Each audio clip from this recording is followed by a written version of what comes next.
this is a movement that really helps to open up the shoulders, coordinate the hips and the feet. So we're starting out like this. First I'll demonstrate, then I'll talk through it.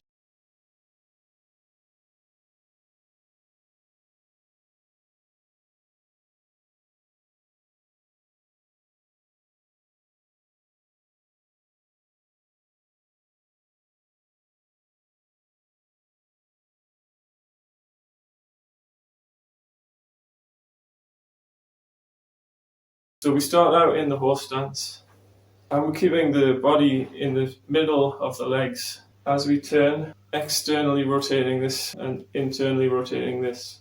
The heel comes out, so we turn the foot in, this foot out. The knee isn't collapsing inwards, and now the weight is more on this side. Now we release this hand, it becomes soft. This hand turns face down, this hand turns face up, and we shift to that side. At the end, I like to open my palms a little bit, as though you're expressing something. Opening from the palm, like this, but not opening like this, because that causes tension. So keep the fingers stacked, like 1, 2, 3, 4, and the thumb not pulled back, but forward. And that gives you that expressive feeling of energy flowing through. And then as you switch, this arm now expressing that energy through that point. And you'll notice sometimes you need to move back to the center or coordinate your shoulders and your legs. So don't aim for perfection to begin with, just aim for the flow, understanding the movement. You see that principle of yin and yang, just like this image. We've got one hand turning down as the other hand turns up, and then they switch, and it all happens through your center as well. So as you have an intention to go this way, this side yields to that intention. So that teaches us a little bit about life and how movement works. You know, a wave, it starts going up and then it comes back down as the energy yields. It doesn't continue going forward, although it kind of does on the surface, but the actual wave underneath the water circles down into the water, and that keeps it balanced. Otherwise you'd have water just constantly moving forward, but actually waves move in a cycle.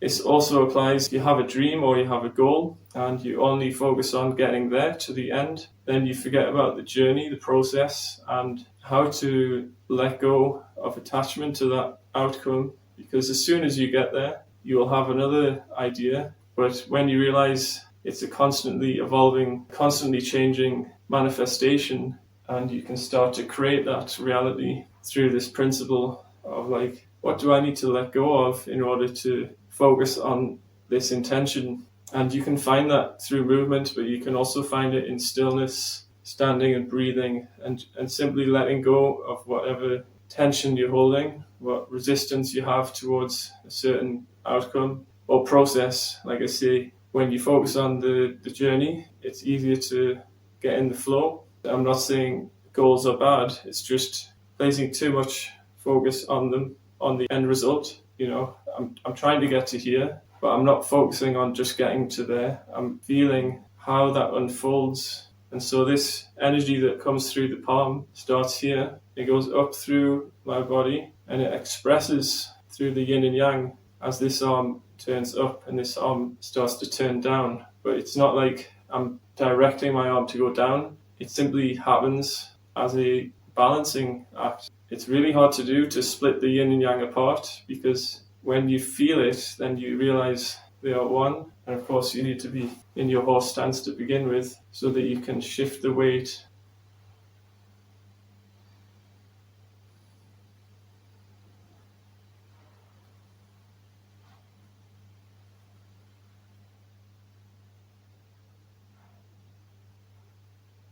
And take your time, there's no rush to get to that side.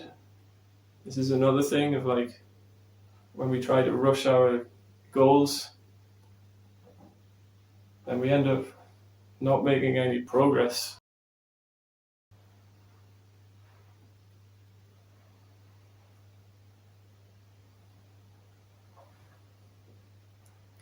And this can be seen in many different movements, turn the chi ball.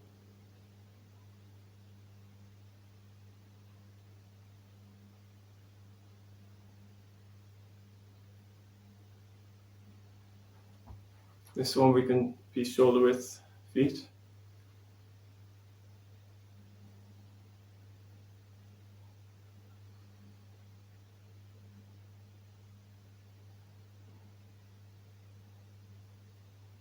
Only when we slow down can we really tune in and notice what's happening.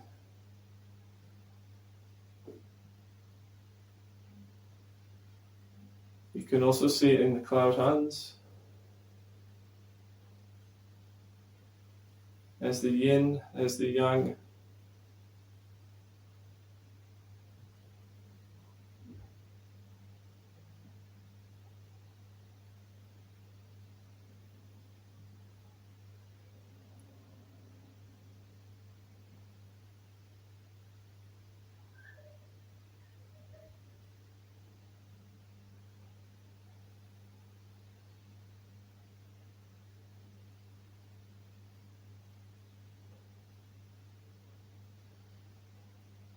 So my hand is kind of chest height. I know it looks a bit higher because of the angle of the camera. And this hand simply swings down like a pendulum. Here there's a switch over, and this hand just lets go. That actually helps to bring that other arm up. Like the pressure is balancing. This hand drifts across like a cloud. That's why it's called cloud hands.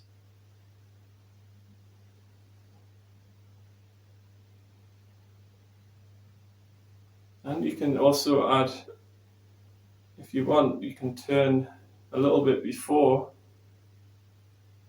You also want to keep this arm held back and not forward. This tends to happen.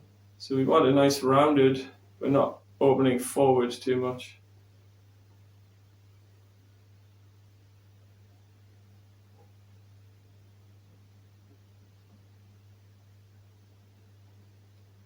And also keep it soft, so we're not pulling the arm in. Just keep it soft and relaxed. This is what they call the yin hand. This is yang when we press down like this. Fully yang, fully yin. We want to be kind of in between, not in between, slightly more yin. And then when we get here, the arm starts to straighten and it presses down. Not quite yang, but kind of straight so that it can come back.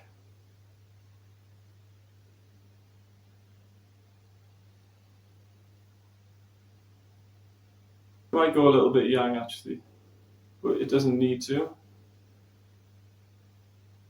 Just listen to the pressure of how much you want to press down versus sink.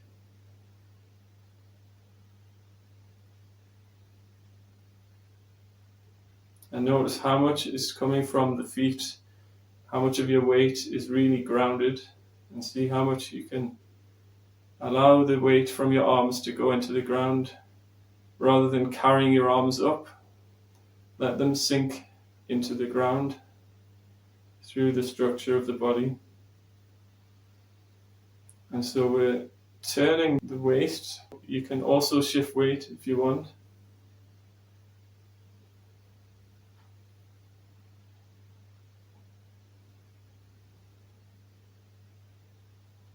And then if you move against the arms, you get a dynamic flow as well.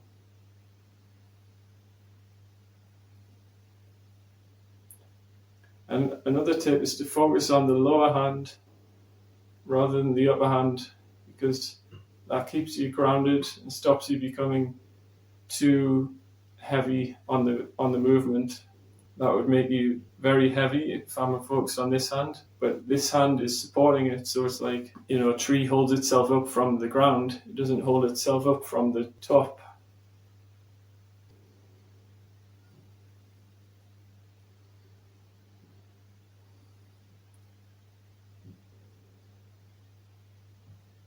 And even to start with, you might just do the arms,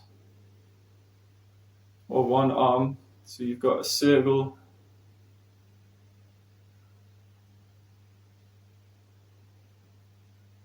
So it's really doing that. But when you add this movement,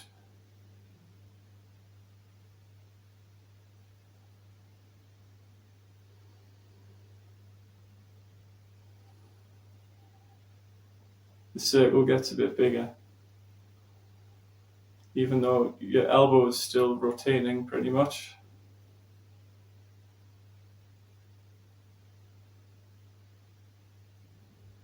And I've seen some versions where they turn the arm out.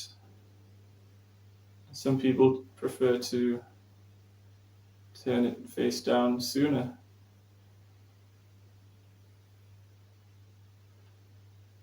So you could have this arm all the way to the end and then turning.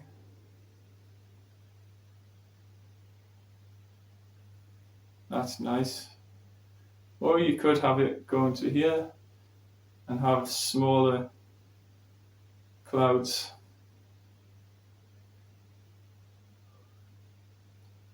Remember to let go of this arm. It doesn't need to hold itself up anymore.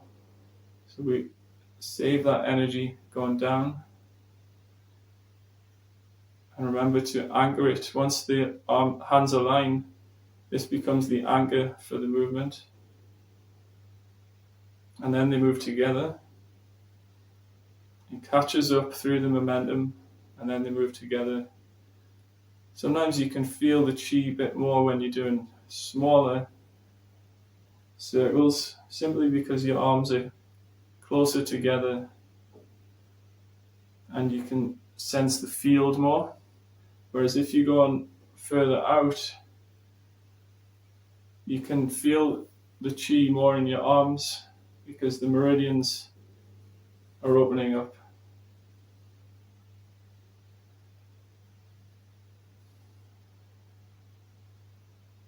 But you might also feel the energy around you.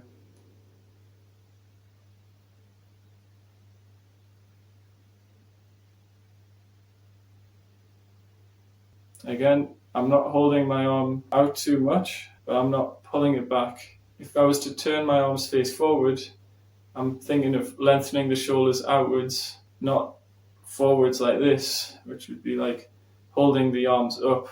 So think of bringing your shoulders back, but not pulling them back, because that would be the opposite problem. You'd be very stiff and rigid like that. Let them soften. Hold them nice and rounded. Soften the thumbs. Space between the fingertips. And that way you can start to feel the energy in the palms. A good way to just start your practice is to become aware of your energy, even if your hands are just by your side. Let the space open up between the arms, between the fingertips and the hands. Relaxing them, not tensing, but also not completely, standing there doing nothing. There's movement happening, but it's from a place of awareness and stillness, not using force, simply using gentle intention to guide the movement. The mind also focuses on the breath, then the movement tends to happen as a consequence. As the breath moves the energy starts to move the body, and it all starts to flow together.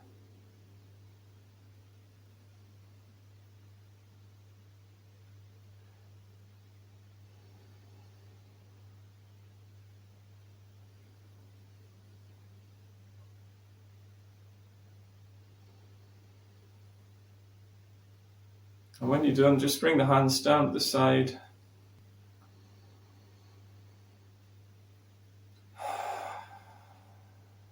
And close the hands, store the chi.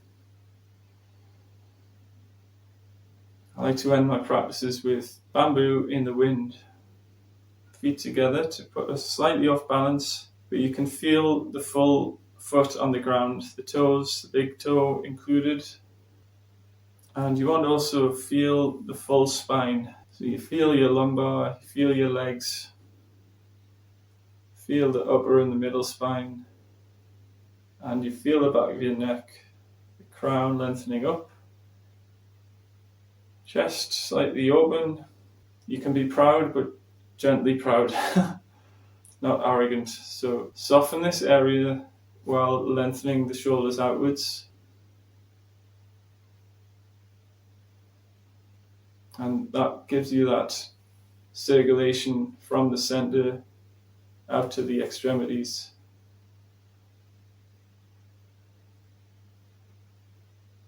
At the same time, you can imagine the energy going from the dantian behind the hands down through the hips into the legs, all the way around the back as well. So feel the energy going through the hips,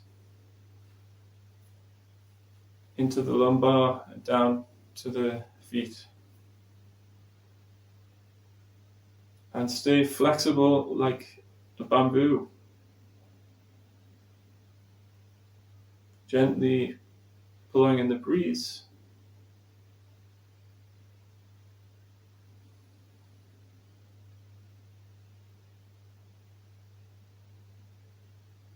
So you can add some light, subtle movement to stimulate energy flow.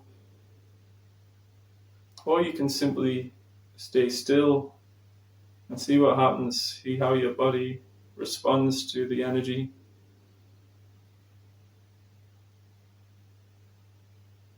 Sometimes that works even more effectively.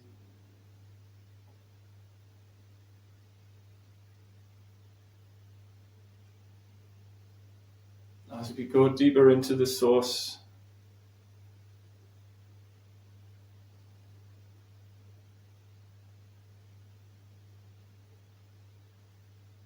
allowing energy to flow where it may not have in a practice because simply intention didn't go there, or we didn't unlock that area.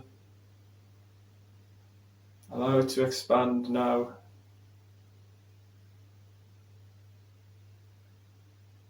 Also giving the mind a chance to settle. We can tend to overthink or think a lot in practice. This reminds us to stay present and embodied.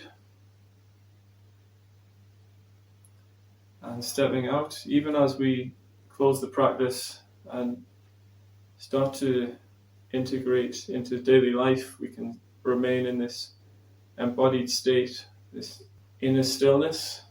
And while we are capable of moving and flowing, we recognize that it comes from within, from the breath, from the alignment. So you can also take a couple of deep breaths with the feet shoulder width apart,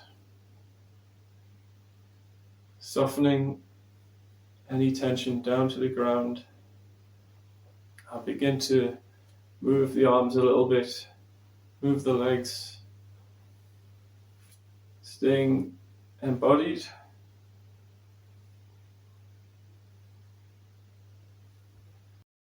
And activating some of that energy flow again. So we're integrating the yin and the yang, the inner stillness with the outer movement. And now, when you go into your actions, your activities, you can take that balance, let that balance engulf the activity, the action, and that way the benefits will carry on throughout your day and not only be limited to this practice. So I hope you found this beneficial, and I'll see you in the next practice. Peace be with you, and see you soon.